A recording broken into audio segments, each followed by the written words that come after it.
Eurysthée avait ordonné à Héraclès de libérer la vallée de Némée d'un monstrueux lion né de Typhon et d'Échidna.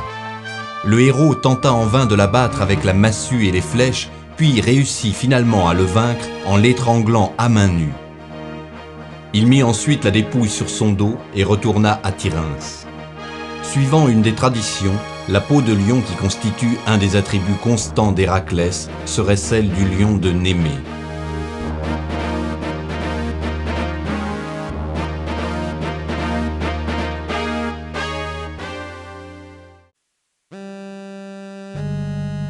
La région de Lerne était dévastée par une hydre à 9 têtes, dont une, au centre, était immortelle.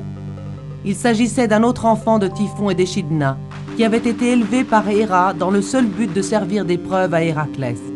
Le héros l'affronta avec sa massue, mais chaque fois qu'il parvenait à détruire une tête, 2 autres prenaient immédiatement sa place.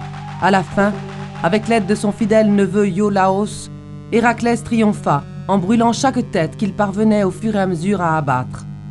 Il ensevelit ensuite la tête immortelle sous un rocher.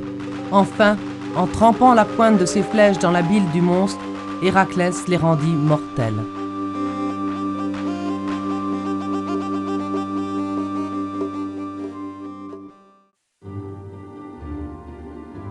À Cérynie, en Arcadie, vivait une biche aux cornes d'or et aux sabots d'airain consacrée à Artémis.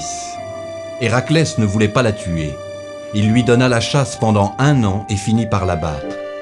Lorsqu'Artémis vint lui demander raison de ce sacrilège, Héraclès la calma en expliquant que le responsable de cette chasse était Eurysthée.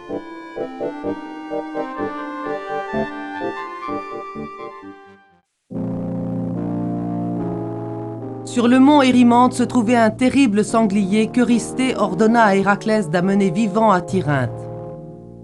Le héros le fit d'abord sortir de sa tanière en poussant de hauts cris, puis il l'orienta vers les neiges qui recouvraient la région. Ainsi, l'animal se fatigua et le héros put le capturer à l'aide de ses filets. Lorsqu'Héraclès le présenta devant la demeure royale, Eurysthée fut saisi de terreur et courut se cacher dans la jarre qu'il avait préparée comme abri en cas de danger.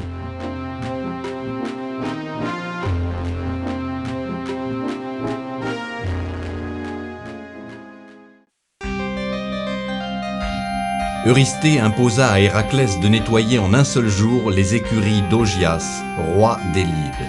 Or, elles contenaient 3000 bêtes et n'avaient plus été lavées depuis 30 ans. Sans parler de l'ordre reçu, Héraclès proposa à Augias d'accomplir ce pénible travail en échange d'un 10e du bétail. Il dévia le cours des fleuves Alphée et Pénée et les fit passer à l'intérieur des écuries qui furent rapidement lavées.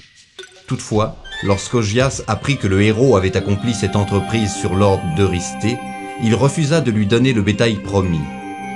Par la suite, Héraclès vengea cet affront en envahissant les Lydes.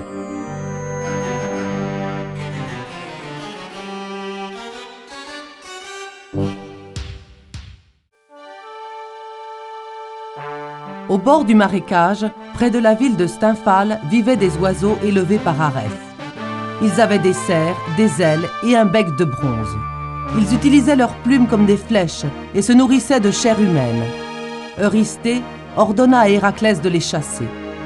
Athéna le seconda dans sa tâche en lui offrant des grelots de bronze.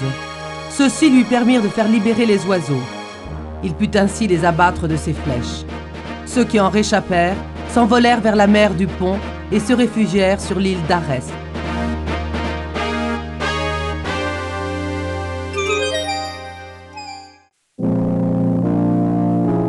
En Crète, un taureau surgit de la mer le jour où Minos promit un sacrifice à Poséidon.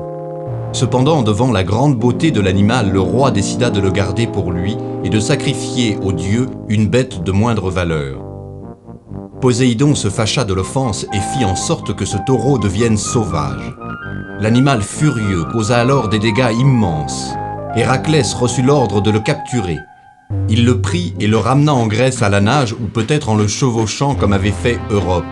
Eurysthée décida de le consacrer à Héra. Mais la déesse ne voulut pas d'un cadeau qui provenait des mains d'Héraclès. La bête fut alors remise en liberté. Elle sera retrouvée près de Marathon dans les légendes consacrées à Thésée.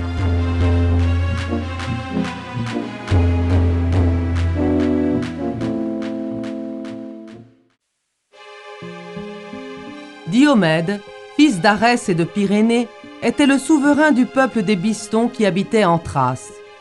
Il possédait 4 juments qu'il nourrissait de chair humaine. Sur ordre d'Eurysthée, Héraclès les captura et les porta au bord de la mer. Là, il fut encerclé par les Bistons. Comme il était occupé à se battre, il confia les juments à son ami Abdère. Mais celles-ci le tuèrent en l'entraînant derrière elles. Héraclès réussit à vaincre les Bistons et à tuer Diomède. Il donna le corps en pâture aux juments, ce qui les apaisa aussitôt. Quand il les porta à Eurysthée, celui-ci les libéra. Plus tard, elles furent dévorées par des fauves du mont Olympe.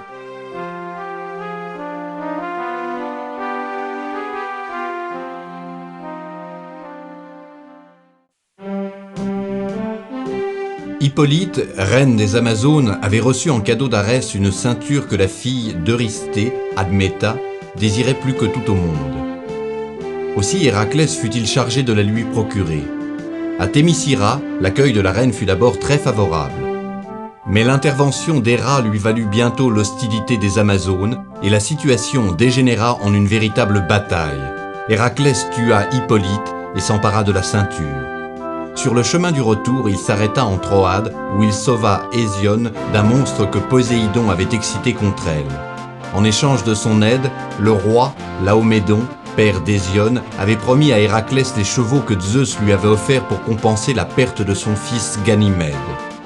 Toutefois, Laomédon ne tint pas sa promesse et le héros jura, en quittant la Troade, qu'il se battrait contre Troie, ce qu'il fit effectivement plus tard.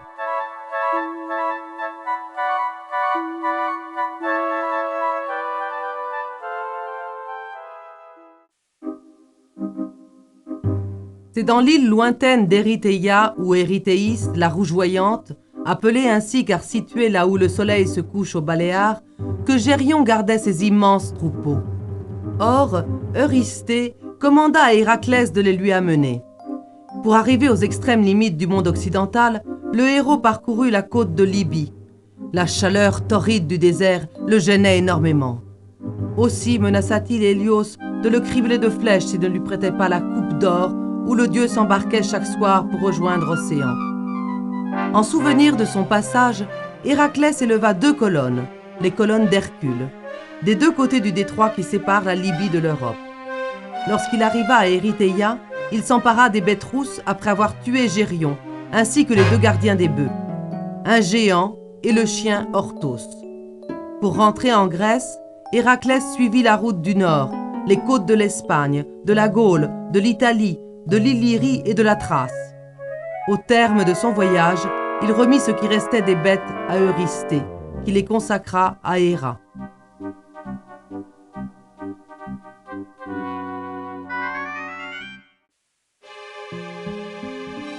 À l'occasion de ses noces divines avec Zeus, Héra avait reçu de Djé des pommes d'or qu'elle avait confiées à Hespéride, vivant dans la terre inconnue des Hyperboréens.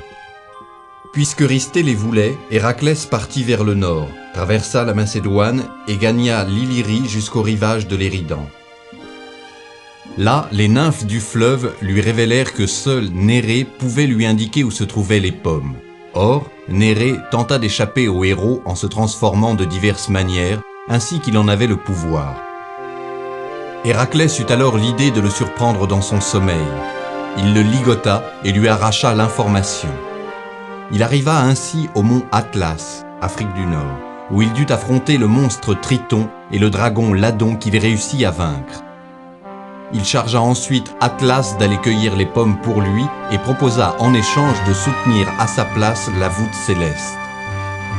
Le Titan revint avec les pommes mais refusa de reprendre sa place. Héraclès lui demanda alors de le libérer de ce poids pendant un instant, juste le temps de mettre un coussin sur son dos. Dès qu'il fut libre, il s'empara des pommes et s'échappa. Lorsque Eurysthée reçut les pommes, il les offrit à Athéna qui les remit à leur place.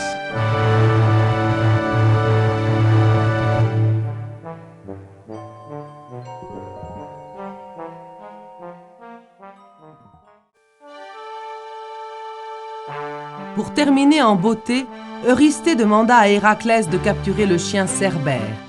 C'est ainsi que le héros descendit dans l'Hadès, avec l'aide d'Hermès et d'Athéna. Il se fit d'abord initier au mystère d'Éleusis, prit la route du Ténare en Laconie et arriva aux Enfers. Il y obtint la libération de Thésée, qui avait eu l'audace de vouloir enlever Perséphone. Puis Pluton accepta de laisser sortir Cerbère, à condition qu'Héraclès réussit à le dompter sans armes. Héraclès prit l'animal par le collier et parvint à le maîtriser, malgré les blessures que la queue du chien en forme de dard de scorpion lui provoquait. Il remonta sur terre avec le monstre par la bouche de l'enfer, située à Trézène, en Argolide. Quand Eurysthée vit le chien des enfers, il se cacha dans sa jarre, comme pour le sanglier d'Érimante. Ne sachant plus très bien ce qu'il devait en faire, Héraclès ramena Cerbère à son maître.